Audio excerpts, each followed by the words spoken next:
त्या 2 पुस्तकांच्या काही प्रती विद्यापीठाच्या ग्रंथालयात विकत घेण्यात आल्या. त्याचा मोबदलाही मिळाला. त्यापेक्षा ती पुस्तकं नंतर अनेक विद्यार्थ्यांना कामी आली हे महत्त्वाचं होतं. त्यामुळं नंतरच्या अनेक विद्यार्थ्यांना दिलीप शिंदे आणि अर्चना ढगे ही नावं माहीत झाली. काहींनी प्रत्यक्ष भेटीत आमची पुस्तकं रेफर केल्याचं सांगितलं. ते ऐकून आनंद व्हायचा. मला आठवतं त्याप्रमाणे सामना सोडला तेव्हाच स्वतःचं असं काहीतरी करावं हा विचार मूळ धरत होता. 27 जुलै 2000 रोजी अर्चनाला एक पत्र लिहिलं. त्यात नांदेडला स्वतःचं सांज दैनिक सुरू करण्याचा विचार मांडला आणि त्या दिशेनं वाटचाल सुरू केली होती. एकदा गव्हाणे सर व्याख्यानासाठी बीडला जात होते. दुपारनंतर मी डिपार्टमेंटला गेलो. सर म्हणाले, दिलीपराव चला बीडला जाऊन येऊ. औरंगाबाद ते बीड हे अंतर मला तेव्हा ठाऊक नव्हतं. रात्री 8च्या सुमारास आम्ही पोहोचलो. तोपर्यंत कार्यक्रम उरकला होता. त्या प्रवासात सरांनी नांदेडला सायंदैनिक नाही तुम्ही सुरू करा असा सल्ला दिला. सल्ला देणं ठीक, पण ऐकणाऱ्यांनी तो किती ऐकावा. पुरी सरांना साप्ताहिक काढायचं असं म्हणालो होतो. पण गव्हाणे सरांशी चर्चा केल्यानंतर सायंदैनिक काढायचं हे डोक्यात फिट्ट बसलं होतं. वर्तमानपत्राच्या नावासाठी नोंदणी करावी लागते. मग ती कुठे करावी याबाबतीत मला कोणीतरी सांगितलं होतं, पण ते आता नीट आठवत नाही. त्या अगोदर आम्ही सायंदैनिकाला कोणतं नाव असावं यासाठी 10 ते 12 नावं काढली. आताच्या काळात नेटवर गेलात की RNIच्या साईटवर कोणती नावं आहेत आणि नाहीत ते कळतं. पण तेव्हा ही सुविधा उपलब्ध नव्हती. अल्पबुद्धीला जेवढं कळालं त्याप्रमाणे नावं काढली. नांदेडला जिल्हाधिकारी कार्यालयात अर्ज केला. त्या दरम्यान औरंगाबादच्या पोस्टातील एक माणूस टायटल आणून देतो असं कोणीतरी सांगितलं होतं. त्या माणसाला भेटून 1000 रुपये दिले. 2 महिने उलटले. इकडे जिल्हाधिकारी कार्यालयातून सर्व प्रक्रिया पूर्ण होऊन अर्ज पुढे गेला होता. पण कुठूनच काही प्रतिसाद येत नव्हता. स्वस्त बसून चालणारही नव्हतं. जिल्हाधिकारी कार्यालयात टायटल आलं का यासाठी 2-3 वेळा चक्रा मारल्या. तेव्हा RNIचं एक प्रादेशिक कार्यालय मुंबईला होतं. थेट तिथेच जायचा निर्णय घेतला. तत्पूर्वी ज्या व्यक्तीला 1000 रुपये दिले होते त्यांच्याकडे गेलो. तेव्हा 8 दिवसात टायटल येईल असं ते म्हणाले होते. नाही आले तर पैसे परत हवेत असं सांगून आलो. 8 दिवस उलटले पण टायटलचा पत्ता नव्हता. परत त्यांच्याकडे गेलो. त्या माणसाने इमानदारीने पैसे परत केले. मुंबईला जायचं होतं, पण कसं जाणार, कुठं राहणार, कारण मी औरंगाबादच्या पुढं कुठंच गेलो नव्हतो. पण म्हणतात ना, इच्छा तिथं मार्ग. त्याच काळात निलेश कुंभकर्ण हा माझा BJचा वर्गमित्र सिनेक्षेत्रात नशीब आजमावण्यासाठी मुंबईत गेला होता. मुंबईला जायचं ठरलं. त्या दिवशी आमची मैत्रीण फाल्गुनी मेहता आणि अर्चना घरी आलेल्या होत्या. तोपर्यंत अर्चनाची आणि माझ्या घरच्यांची ओळख झाली होती. मी माझी बॅग भरली, पण फाल्गुनीनं ती परत रिकामी केली. दिल्लीला म्हणजे मला बॅगही भरता येत नाही, मी शिकवते बॅग कशी भरायची असे म्हणून तिनंच माझी बॅग भरली. रात्री रेल्वेनं मुंबईला गेलो. सोबत निलेश होता. थेट त्याच्या रूमवर गेलो. तिथं इतर काही स्ट्रगलर होते. गणेशा मालिकेत गणपतीचं काम करणारा एक कलावंत त्याच्यासोबत राहायचा. दुपारी निलेश आणि मी CBD बेलापूर इथल्या RNIच्या कार्यालयात गेलो. पण तिथं निराशाच हाती आली. तिथं अजून एक फॉर्म भरून दिला. दाक्षिणात्य अधिकारी होते ते. त्यांनी चांगलं सहकार्य केलं. परत औरंगाबादला आलो. टायटलच्या प्रतीक्षेत असतानाच 2 पुस्तकं प्रकाशित झाली होती. वर्तमानपत्रात काम करायचं तर तुम्हाला सर्व कामं आली पाहिजेत या भूमिकेतून आम्ही दोघांनी भावसिंगपुऱ्यात एका कम्प्युटर सेंटरवर DTP शिकण्यासाठी क्लास लावला. पण त्या संचालकालाच DTP येत नव्हतं. 1 महिन्याचे पैसे फुकट गेले. नंतर काही कुठे प्रशिक्षण घेता आलं नाही. तेवढा वेळच नव्हता. यात जून ते नोव्हेंबरचा काळ गेला. टायटल मिळेल आणि आपल्याला सायंदैनिक सुरू करायचं आहे हा प्रचंड आशावाद घेऊन 7 डिसेंबर 2000 पासून नांदेडला राहायला आलो. नांदेडला आलो तेव्हा फक्त एका माणसाची ओळख होती. ती व्यक्ती म्हणजे नारायण नागनाथराव देशमुख. नारायण आमच्या गावचा. बालपणापासून तो नांदेडला राहायचा, पण गावाकडे आधेमध्ये येत असल्यानं आमचा परिचय झाला होता. भाऊच्या लग्नापासून आम्ही मित्र झालो. नारायणच्या आधारानं मी नांदेडमध्ये पहिलं पाऊल टाकलं. गावाकडून एक गोधडी, चादरी, 2 पातेले, ग्लास, वाट्या, 2 ताटं, पीठ, मीठ आणि स्टोव्ह एवढं साहित्य घेऊन आलो होतो. नारायणच्या घराजवळच खोली केली. सुरुवातीला काम काहीच नव्हतं. खूप कंटाळा यायचा आणि कधीकधी रडू देखील यायचा. संघमित्रा पंडित यांचा उल्लेख या अगोदर झाला आहे. त्यांचं 2000 सालीच लग्न झालं होतं. त्या पतीसह दिल्लीजवळ नॉयडाला राहत असत. टायटल दिल्लीहून येणार होतं. मग तिथेच चौकशी केली तर माहिती मिळणार होती. मी संघमित्रा पंडित यांना संपर्क केला. त्यांच्या परिचयाचे एक अधिकारी जे आमच्या डिपार्टमेंटचेच विद्यार्थी होते ते RNIमध्ये होते. तेव्हा पंडित मॅडम खास माझ्यासाठी RNIला गेल्या होत्या. मी त्यांना फोन केला तेव्हा मी जाऊन भेटून आले, होईल तुझं काम असं म्हणाल्या. नंतर पुन्हा मी फोन केला तेव्हा दैनिकाला नांदेड सांज हे नाव मिळाल्याचं त्यांनीच सांगितलं. त्या दिवशी खूप आनंद झाला. काही कालावधीनंतर अधिकृत पत्र गावाकडच्या पत्त्यावर आलं. जे नाव संघमित्रा मॅडमनी सांगितलं होतं तेच नाव निघालं. जीव भांड्यात पडला. जानेवारीत हे पत्र मिळालं होतं. गावाकडे जात येत होतो. आता पेपर सुरू केल्याशिवाय गावाकडे जायचं नाही असं ठरवून त्या दिवशी गाव सोडलं. तेव्हा वय होतं 24 वर्ष. नारायण देशमुखच्या घराजवळ टिळकनगरमध्ये रूम केली होती. नारायणच्या वडिलांचा लाकडी फर्निचरचा व्यवसाय होता. नारायण टेंट हाऊसचं काम पाही. टायटल आलं होतं. मी आणि अर्चनानं औरंगाबादला रिकाम्या वेळात सांज दैनिकाबद्दल कागदावर नियोजन केलं होतं. तासनतास त्यावर चर्चा व्हायची.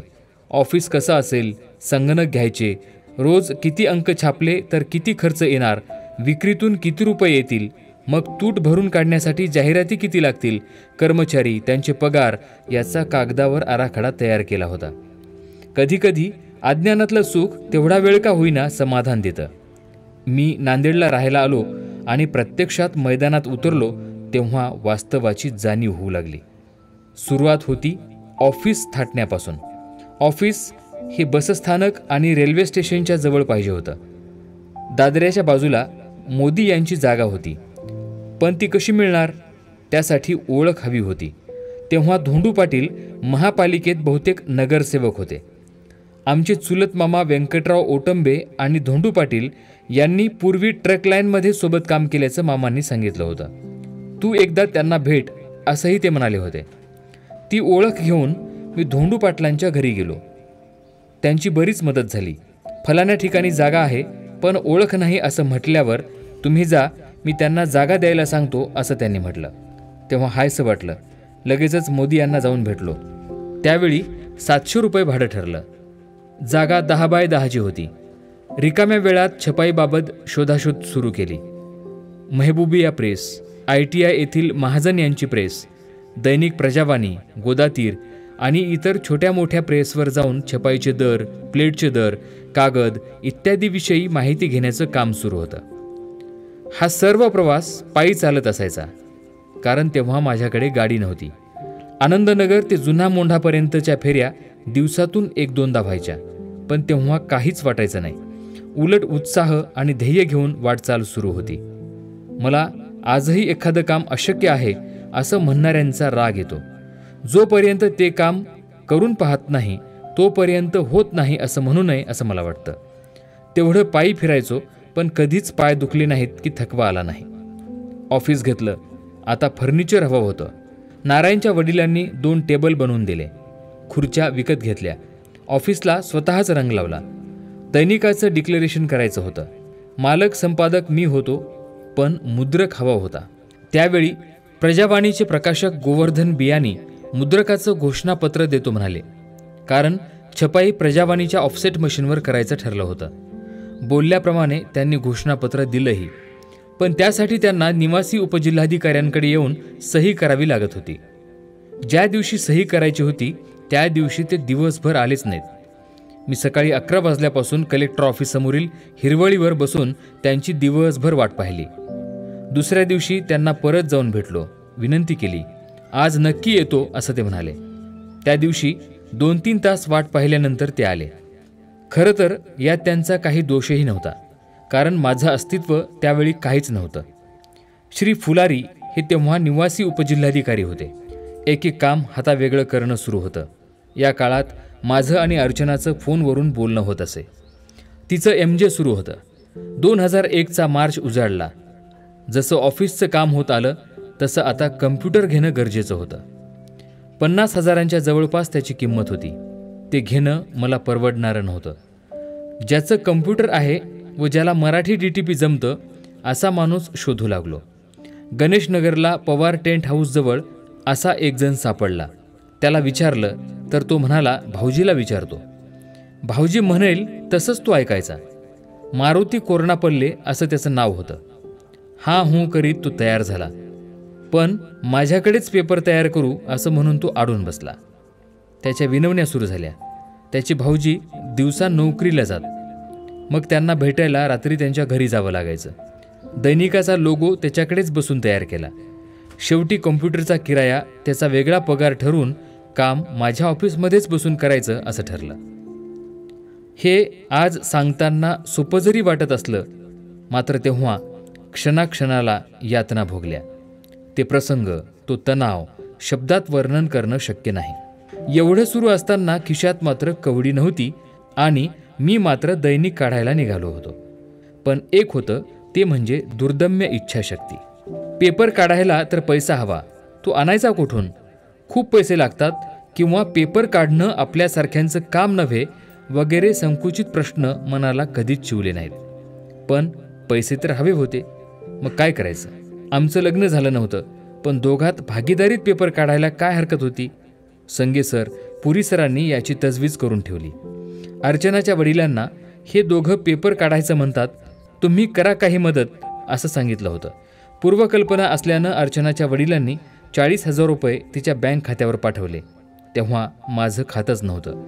पायी फिरून त्रास होत नसला तरी कामाला मात्र विलंब व्हायचा. आज नाही तरी उद्या गाडी हवीच होती. विवेक कंगळे या औरंगाबादच्या शेजारी मित्राकडे त्यांची स्कूटर होती.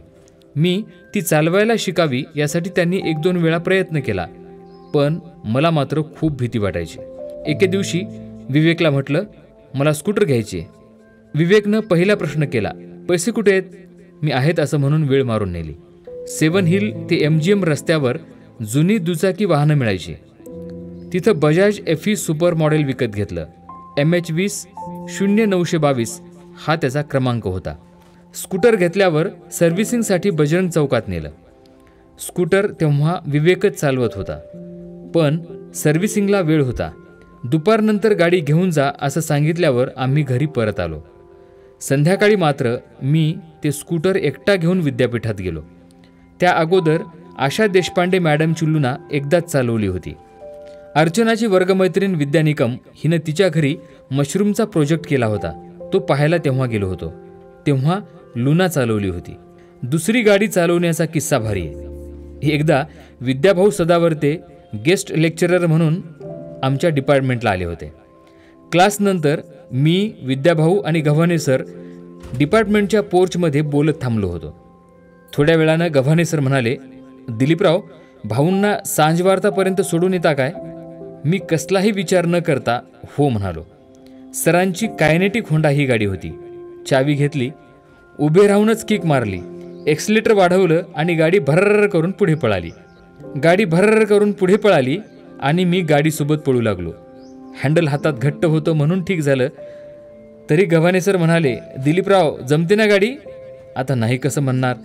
विद्याभाऊंना मागे बसवलं आणि देवाला मनोमन प्रार्थना करून गाडी चालवत पुढे निघालो. हळूहळू करत विद्याभाऊंना सुखरूप सांजवार्तापर्यंत आणून सोडलो. गाडी चालवण्याचा हा असा पूर्वानुभव लक्षात घेता विवेकनं मी एकटा स्कूटर चालवलेलं पाहून कमालच केली. विद्यापीठात जाऊन अर्चनाला डिपार्टमेंटला घेऊन गेलो. अर्थात खरी मालकीन तीच होती. स्कूटर रेल्वेनं नांदेडला आणली. पायी होणारा प्रवास सुकर झाला, पण खरा प्रवास पुढे सुरू व्हायचा होता. दैनिक चालवायचं तर पैसे हवे होते. अर्चनाच्या आईवडिलांनी 40,000 रुपये दिले होते. ते तिच्याच खात्यावर जमा होते. हे पैसे सहजासहजी मिळाले नव्हते. एका मुलीनं दैनिक काढते म्हणायचं, आणि तेही एका तरुणासोबत भागीदारीत, व तेही दूरगावी. एक मुलगी म्हणून आईवडिलांचं मन वळवणं, त्यांना तयार करणं आणि माझ्यासारख्या तरुणावर विश्वास ठेवणं ही फार मोठी गोष्ट होती. अर्चनाच्या वडिलांनी पाठवलेल्या पैशातूनच स्कूटर घेतल्यामुळं 7,000 त्यातून वजा झाले होते. माझा हिस्सा टाकणं गरजेचं होतं. जवळच्या काही नातेवाईकांना पैसे मागून बघितले, पण सर्वांनी हात वर केले. भावाकडे तेवढे पैसे नव्हते. मग काय करायचं असा प्रश्न पडला. सुरुवात तर केली होती, मागेही येता येत नव्हतं आणि यायचंही नव्हतं. गावाकडे गेलो. प्रकाश सावकार गंगमवार यांच्या कानावर ही गोष्ट घातली. औरंगाबादहून भावानं त्यांना फोन केला, कारण माझ्याकडे बघून कोणी पैसे देईल ही अपेक्षा चूक होती. भावानं हमी घेतली. सावकारकडून 20,000 रुपये घेतले. दरम्यान दैनिक कधीपासून सुरू करायचं हे ठरवायचं होतं. अर्चनाच्या परीक्षा संपल्यानंतरच सुरू करायचं असं ठरलं. यासाठी प्रसिद्धी करणं आवश्यक होतं. गावाकडचा मित्र होता बालाजी दासरवाड. तेव्हा त्याचं वय असेल 18 ते 20.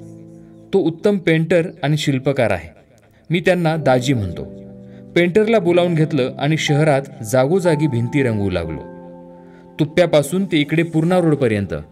शहरात हिंगोली गेट, दादरा, जिल्हाधिकारी कार्यालयाची भिंत, तसंच जिथं कोरी जागा दिसेल तिथं नांदेड सांज दिसू लागलं. आजची बातमी आजच वाचा दैनिक नांदेड सांज. 22 एप्रिलपासून वाचकांच्या सेवेत. अशा मजकुरात भिंती रंगवताना अनेक रात्री जागवल्या. सोबत गावाकडचे मल्लिकार्जुन वानोळे, नारायण देशमुख, बालाजी मोरे, अमोल गोस्वामी, उत्तम बोरीकर हे काही मित्र होतेच. एक जण शिडी उचलणार, दुसरा डिस्टेंपरनं अगोदर भिंत रंगवणार आणि बालू पेंटर त्यावर मजकूर लिहिणार. या कामाने आम्ही भारावून गेलो होतो. गावाकडे दवाखान्याच्या परिसरात शासकीय जाहिरातीचे जुने पत्रे पडले होते. आम्हाला ते पाहून आयडिया सुचली. 2x4चे पत्रे असतील ते. त्याचे छोटे तुकडे करून त्यावरही जाहिरात करायची अशी ती कल्पना होती. मग काय, पाट्या रंगवल्या आणि पूर्णा रोडवरून आत्ताचे छत्रपती चौक ते SP ऑफिसपर्यंत रस्त्याकडेला जी झाडं होती त्यावर ह्या पाट्या मारत गेलो. तेव्हा पूर्णा रोडवर तरोडा नाक्याच्या पुढं पूर्ण शेती होती. ही सर्व कामं आम्ही रात्री केली. दिवसा कुणी आडवेल याचीही भीती वाटायची. ह्या सर्व जाहिरातबाजीमुळे कुणीतरी मोठा माणूस पेपर काढतोय असं लोकांना वाटू लागलं, कारण आमचा कुणाला परिचयच नव्हता. पेपर सुरू होण्याअगोदर माध्यमामध्ये मोठं नाव असलेले दोघेजण एकदा भागीदारीचा प्रस्ताव घेऊन आल्याचं आठवतं, पण आम्ही त्याला नकार दिला होता. करायचं तर आपल्या हिमतीवर अशी भूमिका होती.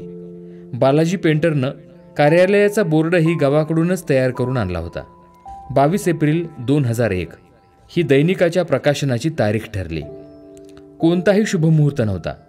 कुणालाही विचारलं नव्हतं. कोरोना पडलेनं ऑफिसमध्ये कम्प्युटर आणून ठेवलं. 22 एप्रिल जवळ येत होती. अर्चनाच्या परीक्षा संपल्या होत्या. तिला नांदेडला म्हणालो. 8 दिवस अगोदर अर्चना, राणी जोशी आणि अर्चनाची गावातील मैत्रीण अंजू ह्या तिघी जणी नांदेडला आल्या. लग्न अगोदर मुलीला अशा अनोळखी ठिकाणी पाठवणं म्हणजे त्या काळी किती अवघड होतं. पण पुरी सर, संगे सरांनी तिच्या वडिलांना विश्वास दिला होता आणि तो मी सार्थ ठरवला. त्या अगोदर काही महिन्यांपूर्वी अर्चनाची आई आजारी होती. त्यांना लातूरला ॲडमिट केलं होतं. त्यावेळी फाल्गुनी मेहता ही लातूरची असल्यानं ती रोज त्यांना जेवणाचा डब्बा घेऊन जाई. तेव्हा अर्चनाच्या आईनं माझ्याबद्दल फाल्गुनीला एकांतात विचारलं होतं म्हणे. माझ्यावर विश्वास ठेवून तिला नांदेडला पाठवलं होतं. त्यावेळी जवळच्या नातेवाईकांचं आईला बरंच ऐकून घ्यावं लागलं. तुमच्याकडे पैसे नसतील तर पोरीचं आम्ही लग्न लावून देतो असं म्हणणारे नातेवाईकही होते. पण पुढारलेले विचार असलेल्या आईवडिलांनी त्या बोलण्याकडे दुर्लक्ष केलं. पण मी देखील त्यांच्या विश्वासाला तडा जाऊ देणार नव्हतो. दोघंही मर्यादा पाळून होतो. आमचं एकच लक्ष होतं, ते म्हणजे दैनिक चालून दाखवायचं. रोजचं दैनिक वाचताना खूप सोपं वाटतं, पण त्यामागची मेहनत प्रचंड असते. आता तरी अनेक वृत्तसंस्था आहेत ज्या तुम्हाला हवा तो मजकूर उपलब्ध करून देतात. इंटरनेट आहे. जगातली कोणतीही बातमी अगदी क्षणात मिळू शकते. हवे ते फोटो उपलब्ध होतात. पण सुमारे 25 वर्षापूर्वी ही कोणतीच सुविधा नव्हती. मजकूर लिहायचा, तो टाईप करायचा, हे वेळ खाऊ काम होतं. प्रकाशनाची तारीख ठरली होती. निमंत्रण पत्रिका काढल्या. खासदार भास्करराव पाटील खतगावकर, आमदार प्रकाश खेडकर, संभाजी पवार, सुधाकरराव डोईफोडे, रवींद्र रसाळ, प्राध्यापक सुरेश पुरी यांना आम्ही निमंत्रित केलं होतं. त्यापूर्वी अशोकराव चव्हाण यांना प्रकाशनासाठी प्रमुख पाहुणे म्हणून निमंत्रित करण्यासाठी गेलो होतो. तेव्हा मला भेटायला येणाऱ्या लोकांच्या रांगेत उभं राहावं लागलं होतं. असं 2 वेळा झालं. सर्वांना भेटता भेटता माझा नंबर आला तेव्हा मी निमंत्रणाचं पत्र त्यांच्या हातात दिलं. ते त्यांनी न पाहताच PA सोपवलं. पण त्यांचं कोणतंही उत्तर आलं नाही. राजकीय लोकांच्या जवळ कसं जावं हे मला माहीत नव्हतं आणि कुणाकडून जावं हे देखील माहीत नव्हतं. त्यानंतर मी त्यांना निमंत्रित करण्यासाठीचा पाठपुरावा सोडला. प्रकाशनाचा दिवस जवळ येऊ लागला तसा तणाव वाढू लागला. पेपर सेट करून ठेवायचा म्हणून कोरोनापल्लेला यायला सांगितलं. 2 दिवस अगोदर अक्षर जुळवणी सुरू केली. कोरोनापल्लेची टायपिंग फास्ट नव्हती. तो हळूहळू टाईप करायचा. जवळ बसून कंटाळा येत असे. दिवस गेला तरी पानं काही भरत नव्हती. त्याला रात्री पुन्हा बोलावून घेतलं.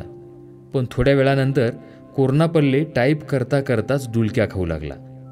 प्रकाशनाच्या 1 दिवस अगोदर रात्री उशिरा कसं तरी पेज लावणं झालं. ऑफसेट छपाईसाठी ट्रेसिंग पेपरवर मिरर प्रिंट लागते. फोटोला योग्य पिक्सेल द्यावे लागतात. 300 DPIची प्रिंट चांगली येते. पण ऑपरेटरला आणि आम्हाला हे काहीच माहीत नव्हतं. प्रजावाणी प्रेसमधून रात्रीच प्रिंट घेऊन या असं सांगितलं होतं. पण आमच्या प्रिंट फार उशिरा निघाल्या. उद्या प्रकाशन सोहळा पण अंकाची छपाई झालीच नव्हती. महात्मा फुले मंगल कार्यालयात प्रकाशन सोहळा ठेवला होता.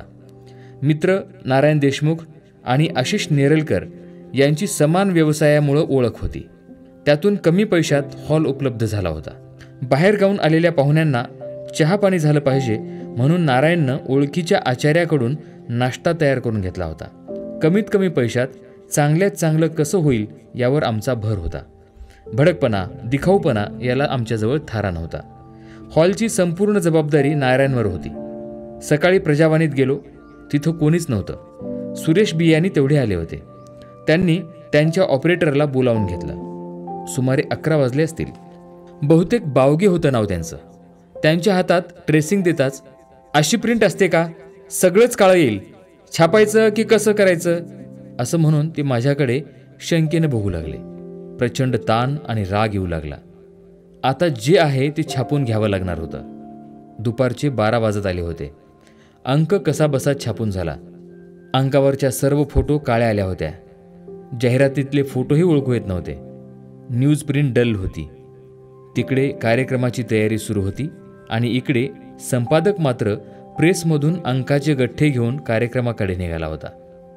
प्रजावाणीतून अंक घेऊन जवळच असलेल्या महात्मा फुले मंगल कार्यालयात पायीच पोहोचलो. तिथं खूप जण येऊन थांबले होते. निमंत्रित पाहुणे मंगल कार्यालयाच्या ऑफिसमध्ये बसले होते. कार्यक्रमाची वेळ झाली होती. तोपर्यंत कार्यक्रमाचं नियोजन काय झालं, कुणी केलं याचा मला पत्ता नव्हता. मी थोडा वेळ गोंधळून गेलो. ग्रामीण भागातील वार्ताहर आले होते. अर्चनाच्या गावाकडून घरची मंडळी, तिचे दोन्ही काका आणि इतर मंडळी आली होती. शहरातूनही बरेच निमंत्रित उपस्थित होते. कार्यक्रमाला समई आणि इतर साहित्य आवश्यक होतं. त्याची सर्व व्यवस्था मकसूद इनामदार यांनी केल्याचं अर्चनानं मला नंतर सांगितलं. मकसूद आमदार DB पाटलांचे PA होते. नारायणमुळं त्यांची 8 दिवसापूर्वीच माझी ओळख झाली होती. तरीही त्यांनी व्यासपीठावरील सर्व जबाबदारी सांभाळली. मकसूदनी बरीच मेहनत घेतली होती. फुलांचे हार कोणीतरी दुसऱ्यानेच आणले होते. तत्पूर्वी सर्व पाहुणे मंडळी, वार्ताहर आमच्या ऑफिसला आले होते. त्या सर्वांचा समन्वय अर्चना आणि बालाजी मोरे यांनी साधला होता. म्हणजेच ऑफिस, कार्यक्रमाचं ठिकाण आणि प्रेस असं तिन्हीकडं कुणी ना कुणी गुंतलेलं होतं. काही वार्ताहरांनी देखील लहान मोठी जबाबदारी उचलली होती. नायगावची मारुती कत्तूरवार, नरसीचा नवाज शेख, लोह्याचे शेख मुर्तुजा, देगलूरचे व्यंकटेश पाटील यांचा या ठिकाणी विशेष उल्लेख करावा लागेल. तसंच 8 दिवस अगोदर माझा कामाचा ताण आणि धावपळ पाहून माझे मोठे भाऊ श्यामसुंदर शिंदे हे देखील मदतीला आले होते. आता सर्वात मोठा प्रश्न होता, सूत्रसंचालन कोणी करायचं. तेवढ्यात कुणीतरी माधव आटकोरे यांना समोर आणलं. माझी त्यांची ओळख नव्हती. अखेर कार्यक्रम सुरू झाला. मान्यवरांच्या हस्ते अंकाचं प्रकाशनही झालं. त्यावेळी कोण काय काय बोललं ते आठवत नाही. त्यावेळी सुधाकरराव डोईफोडे यांच्या भाषणातील काही वाक्य मात्र माझ्या मनावर कोरली गेली. अशी वृत्तपत्र यापूर्वी अनेक निघाली, पण पुढचा वर्धापन दिवस येण्या अगोदर ती काळी होती की पांढरी हे लक्षात राहिले नाहीत. ते ऐकून अनेक जण माझ्या तोंडाकडे काळजीनं आणि शंकेनं पाहू लागले. माझ्या चेहऱ्यावर मात्र स्मित हास्य होतं. भाऊ, काही मित्र यांना मात्र ते ऐकून निश्चितच माझ्या भवितव्याची भीती वाटत होती. पुढं हे वृत्तपत्र चालेल काय या बाबतीत प्रमुख पाहुण्यांनीच शंका उपस्थित केली होती, आणि तीही शुभारंभातच. पण म्हणतात ना, मशाल जेवढी उलटी धराल तेवढी ती भडकते. ज्यांच्या मनात धाकधूक होती त्यांना थोडा मी दिलासा दिला. माधवराव अटकोरेंनी वेळ मारून नेली. प्रकाशनाला अर्चनाच्या घराकडून 2 जीप गाड्या भरून आल्या होत्या. यात आपेगाव येथील जय किसान विद्यालयाचे संस्थापक शेषराव शिंदेही आले होते. तेव्हा पुरीसर हसून म्हणाले, प्रकाशनामध्येच पोरगा पाहायचा कार्यक्रमही उरकला. आणि मित्रमैत्रिणी आम्हाला चिडवू लागले. कार्यक्रमाला अंबाजोगाईहून राष्ट्रसेविका समितीच्या सौ शरयू शरदराव हेबाळकर तसंच पुरीसर आणि आमची मित्रमंडळी पहाटेच रेल्वेनं आली होती. त्यांनी लॉजची व्यवस्था केली होती. बाहेरगावून बरेच वार्ताहर आले होते. प्रकाशनाच्या काही दिवस अगोदर वार्ताहरांसाठी मी जाहिरात दिली होती. त्याला एवढा प्रतिसाद मिळाला की त्यांना बोलून बोलून माझा आवाज बसला होता. खरं तर सांज दैनिक बाहेरगावी पाठवणं अवघडच होतं. वार्ताहरांच्या बातम्या मिळवण्यासाठी तेव्हा बसस्टँडमधील पत्रपेटीला महत्त्व होतं. ती आम्ही देखील लावली होती. कदाचित आपल्यापैकी अनेकांनी ह्या पत्रपेट्या पाहिल्या असतील. एवढ्या पत्रपेट्या असायच्या की त्यावरूनच वर्तमानपत्रांची चढाओढ दिसायची. त्याही गर्दीत नांदेडला सायन दैनिकाची आमची पेटी होती. प्रकाशनानंतर पाहुण्यांना जेवणाची व्यवस्था केली. संध्याकाळ होत आली. सर्वांची जेवणं झाली. पाहुणे निघाले. मला अजूनही तो प्रसंग आठवतो व डोळ्यासमोर दिसतो. तो म्हणजे अर्चनाची आई गाडी निघताना खिडकीतून हात करून म्हणाली होती, आमच्या राणीला म्हणजेच अर्चनाला सांभाळा. आता आम्हाला वेध लागले होते उद्याचा अंक काढण्याचे. सायंदैनिक असल्यानं सकाळी काम सुरू करून दुपारी अंक छापता आला असता, पण तेवढी सक्षम यंत्रणा नव्हती. DTP ऑपरेटरची स्पीड पाहता ती रिस्क घेणं जमणारं नव्हतं. म्हणूनच संध्याकाळी 7 वाजता पुन्हा कामाला लागलो. तेवढ्यात अर्चनाची मावस बहीण हिंदुताई आणि मेहुणे अविनाशराव सोळुंके, जे तेव्हा बीड जिल्हा परिषदेत लेखा अधिकारी होते, ते कार्यक्रमाला म्हणून उशिरा आले. थोडा वेळ बसल्यानंतर त्यांना सोबत देऊन रूमकडे जेवणासाठी पाठवलं. आम्ही मात्र कार्यालयातच थांबलो. नंतर जे व्हायचं तेच झालं. दुसऱ्या दिवशीचा अंकच निघाला नाही. पुढे अशा कितीतरी रात्री जागवल्या, मजकुराचे नियोजन केले. त्यानंतर मात्र नियमित अंक निघू लागले. याला बराच काळ लागला. आमचा दिवस सुरू व्हायचा सकाळी 7 वाजता आणि संपायचा पहाटे 2 ते 3 वाजता. रात्र जागून पानं लावायची. दुसऱ्या दिवशी ताज्या बातम्या घ्यायच्या. अशी कसरत सुरू झाली. खरं तर सायन दैनिकाचा आकार हा टॅब्लॉइड असायला हवा. माझी संकल्पना सुरुवातीला हीच होती. पण इकडे वृत्तपत्र म्हणजे मोठ्या आकाराचेच असते ही वाचकांची, जाहिरातदारांची मानसिकता तयार झाली होती. ती मानसिकता सांभाळून मोठ्या आकाराचं सायन दैनिक छापताना अक्षरशः दमछाक होत होती. इकडे DTP ऑपरेटर 2-2 तास उशिरा येऊ लागला. त्याची वाट पाहण्यात वेळ जात असे. पुढे तो आल्यावरही त्याच्या डुलक्या, मजकुराचा तुटवडा, बाहेरगावी अंक पाठवणं, वार्ताहरांचे फोन, त्यांच्या अपेक्षा आणि यातही रोज पैसे खर्च होत होते. पण येत मात्र काहीच नव्हते. तो आर्थिक तणाव, गुदमरून जाण्याची परिस्थिती होती. पण का कुणास ठाऊक माझ्यातील आत्मविश्वास कधीच कमी झाला नाही. बाहेरगावी अंक पाठवताना बसचा पास काढावा लागायचा. आम्ही तसे पासही काढले होते.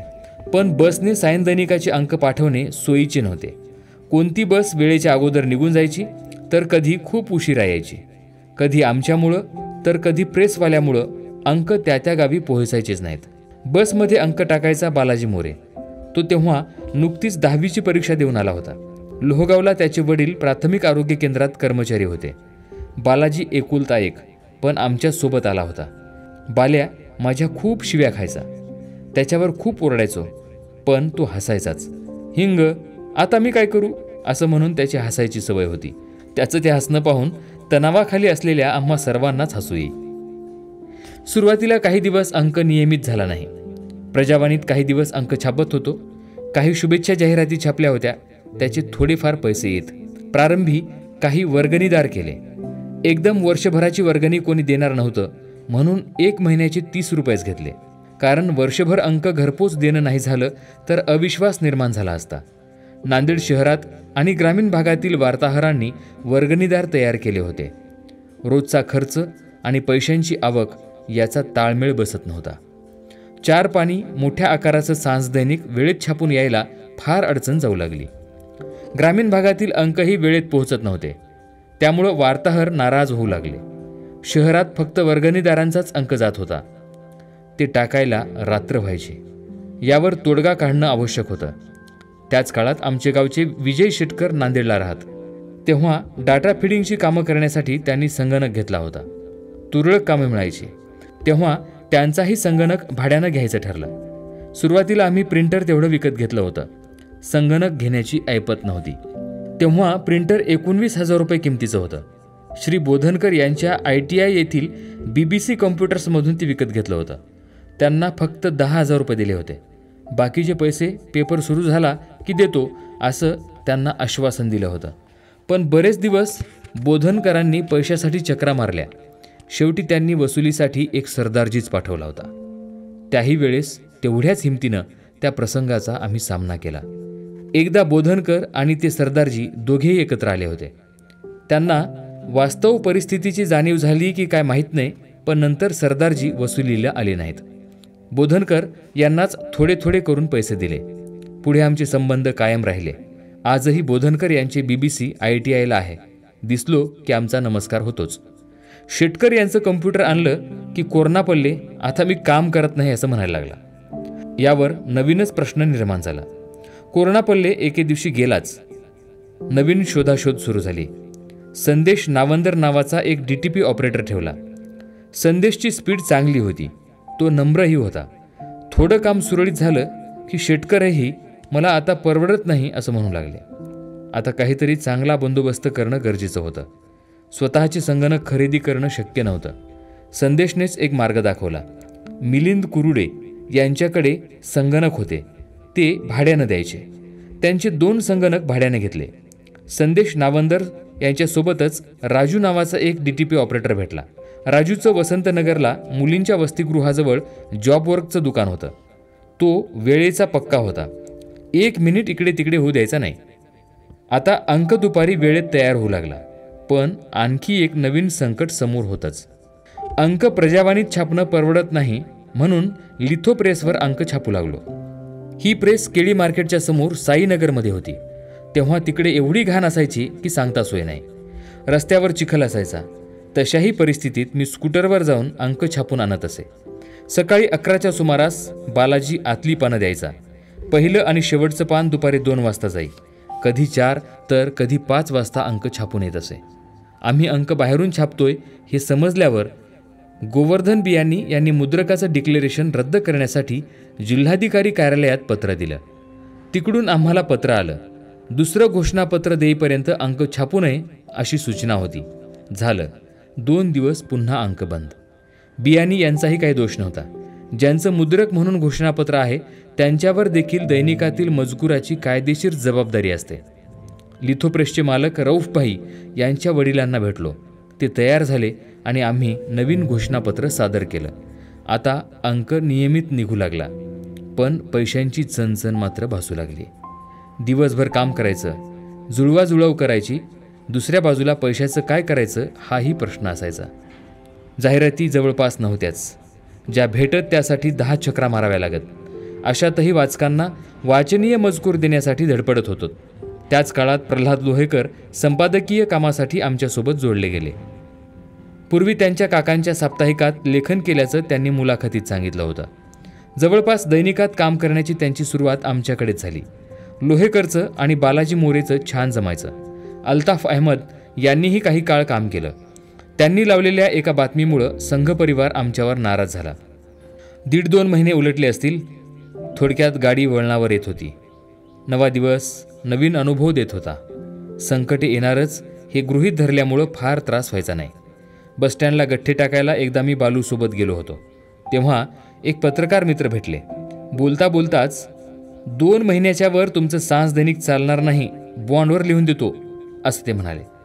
ते आव्हानही स्वीकारलं आणि त्या दिवशीच ठरवलं, काहीही हो, दैनिक बंद पडू द्यायचं नाही. बातम्या लिहिणं, जाहिरातीसाठी वसुलीसाठी फिरणं ही सर्व कामं केली. कार्यालयीन कामकाज सुरळीत झालं होतं. आता अंकाचा खप आणि जाहिराती यावर लक्ष देणं गरजेचं होतं. सायंदैनिक असल्यानं दोन्ही बाबतीत फार मोठी अडचण होती. खप वाढवायचा तर वर्गणीदार करून भागणार नव्हतं, कारण वर्गणीदारांना मर्यादा होत्या. अंक घरपोच देता येणं शक्य नव्हतं. बालाजीच सुरुवातीला घरोघर अंक टाकायचा. ह्या टोकाला एक तर दुसऱ्या टोकाला एक असे वर्गणीदार होते. राष्ट्रीय स्वयंसेवक संघाचं कार्यालय आमच्या ऑफिसच्या जवळ होतं. तिथं काही स्वयंसेवक राहायचे. बालू हळूच जाऊन कुणाची तरी सायकल उचलायचा आणि त्यावर अंक टाकून यायचा. कोणत्याही मोबदल्याची अपेक्षा न करता काम करणं फार अवघड होतं. बालूला मी कधी पैसे दिल्याचं आठवत नाही. जवळपास 3 महिने तो असं काम करीत होता. वय तरी काय होतं त्याचं? हे फार काळ सहन करण्यासारखं नव्हतं. मला ओरडून अंक विकणारे मुलं पाहिजे होते.